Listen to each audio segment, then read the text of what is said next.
What's going on, folks? Nick Sanchez, your car guy here, and we're back at it again with another quick review. But before getting into it, let's go ahead and give a shout out to Roger Beasley Mazda South for giving me the opportunity to use the vehicle.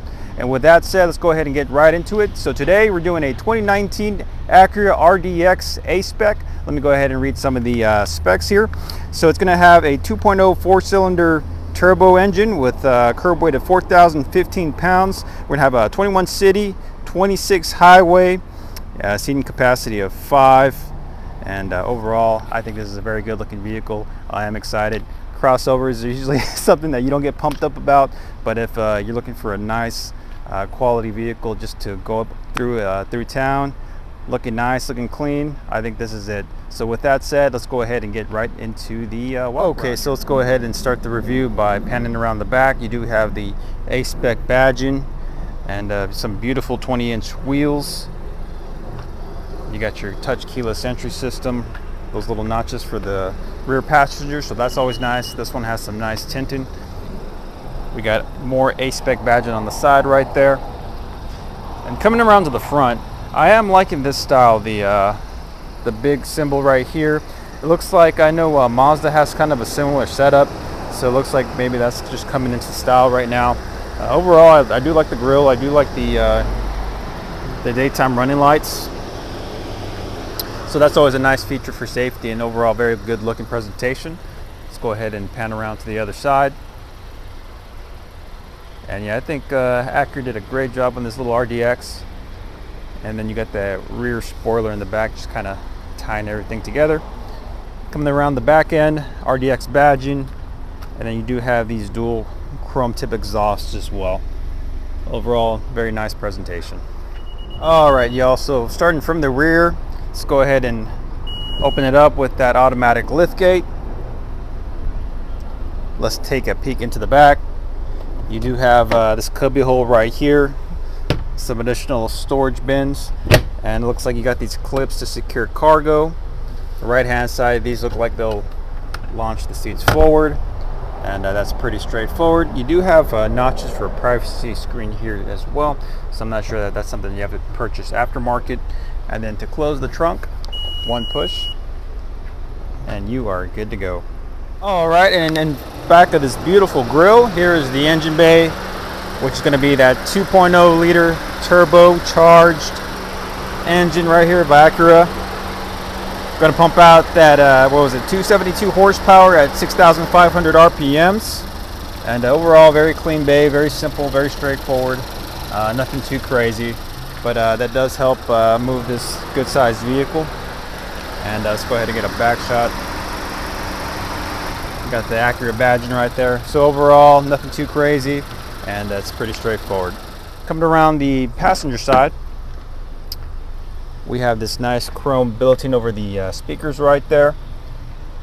The seating, like this, it's leather with like the suede-ish material in the inserts right there. Taking a seat, you do have a couple of back seat pockets, which is always nice. Rear AC vents for the passengers, as well as dual charging ports. Oh, let me get a better dual charging ports. Okay, and let's check the center console. Anything crazy? Nope, just a couple of cup holders. And then we're gonna have to take a peek at this pano sunroof. Let's go ahead and get an overall shot of the driver's side, center console, and infotainment center there. Overall, very nice. Okay, and stepping out from the passenger side, let's go ahead and hit the driver's side, and we got some kind of bug right there. Let's try not to disturb him. Oh, there he goes. Cool. All right, so on the left-hand side, we do have ELS Studio 3D on the building for the speakers. You do have the controllers for your side mirrors, windows and locks, as well as the memory seats down below. For the you got a button for the trunk. Just below the power seat setup here, front and back, up, down, lumbar support, and then the same situation with the seats, the leather with the suede inserts. And then down below, it looks like you have buttons to all your safety features: the perimeter alert, the lane keep assist, skid control. Looks like collision avoidance, the electronic parking brake, and then the brake hold feature as well. Here's a shot of the pedals, nice chrome style pedals. And let's go ahead and hop into the driver's seat. So here we are. let's try to get the sun out of the way, and then we'll go over some of the components on the gauge. Okay, now that we moved out of the sun, let's go ahead and take a peek at the steering wheel. On the left-hand side, you have your radio controllers as well as this nifty little swivel knob right here. You got your Bluetooth access to the apps. On the right-hand side, you do have your cruise control, as well as it looks like the lane keep assist, the smart radar cruise control buttons, or however Acura labels that. I know Mazda, we have a certain terminology for that, so I'm trying not to use it. Let's go ahead and take a look at the gauges. Left hand side, we got these RPM gauges, nice red with a very light silver. Nice little touch, it gives it a little bit of aggressive look. Right hand side, we got the speedometer, and then the kilometer speedometer. Is that right? Numbers down below. Center console, or center gauge, trip computer. We got the distance here. Let me go ahead and mess with it quickly. Trip, seatbelt's not on, Nick. Okay. Speed, distance, sport gauge settings, tire pressure, maintenance, navigation. So very simple setup. And then down below you do see my sport mode is activated. So taking a peek into the infotainment center and the center console. We got a shot of the infotainment center. Pretty straightforward. One thing that's pretty interesting is you do have this touchpad. This kind of reminds you of the Lexus setup. I'm not sure if they still do that, but I think Lexus RX 350s, the older ones at least that I recall, kind of had a similar setup. Let's go ahead and hit the home button to see what's accessible. We do have navigation, phone, radio, system update, Bluetooth, Apple CarPlay, settings. How do I get to the second screen? It looks like you have a secondary screen. Now playing navigation clocks. I'm pretty sure that's adjustable. And not too familiar with it, so I'm not gonna try to bore you guys too much. Looks like just pretty standard features. System connection, display, vehicle. Okay, so down below we do have a, let me zoom out a little bit, hard button for the radio, as well as you got your AC controllers here. The good thing I do like about this does have ventilated seats, heated seats as well. And then you got dynamic mode. What's this do? Okay, so when toggling that, you do have a couple of different options. Let me go back to it. Looks like snow, comfort, sport, sport plus. So just kind of a, oh, there you go. Kind of a easy way to set that up through that button.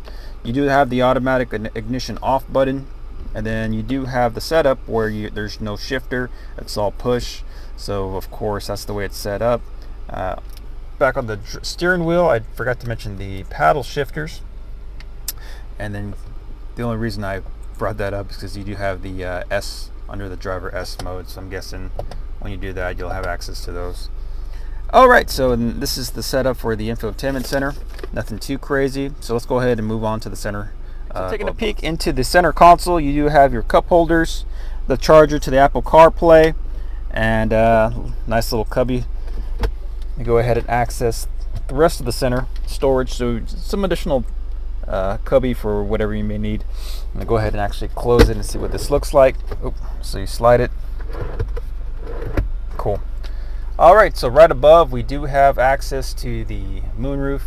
So this is the screen. Let me get a better angle for y'all. There's two different buttons. One to actually move the glass for the moonroof to access the open air, and the other one, a secondary button for the screen. So when I do that, this is just the screen by itself. As you can see, it slowly but surely moves all the way to the back, down to the rear passenger. So that's always nice. Now the second button is just for the glass portion. So pretty easy. It only goes up to the first two drivers, as you can see. And let me go ahead and close that because it's like 90 degrees outside right now. And then pretty sure, yep, so that screen's going to be one touch. That's always nice. What else is above us? Sunglasses holder, as well as your pilot lights. It looks like you have an assist button, link button, and that's it for that. And you have the garage door opener on the rear view mirror in front of you. Nice little vanity. Same thing on the passenger side. And then let's go ahead and take a peek into the glove box on their end, if I can do it. Let's see. Oh, there we go. Nothing too crazy, just like a dual shelf setup. And I must say, you got some nice material right here, like a suede material right above the glove box area, so that's nice. And let's see if I can reach over. Yep, the passenger side is going to be power seats as well, so that's excellent. Overall, very nice setup, very cozy cabin. I do like that they use some premium materials, but I mean, some of these buttons look kind of, I wouldn't say cheap, but I mean, if I'm getting an Acura in comparison to a Honda, you'd think the buttons would have a little bit more, I don't know, more class to them. The scroller's nice, it feels good, very mechanical, like the way that feels. But all right, that's it for the cabin. Let's go ahead and get on to the drive. And before actually heading out on the test drive, a couple of key things I may have forgotten. There's an additional storage cubby right underneath what looks like another power outlet, aux cable, and then let me try to be slick here, see if I can get the shot of this other charging port. And then let's go ahead and put it into reverse to see what it actually looks like. So that's the reverse camera. Looks like you have a couple of different options as well. And I wonder if that's a camera that you can access there. It's kind of peculiar. But regardless, let's go ahead and hit the road. Okay, so let's go ahead and take it for a quick drive around the block.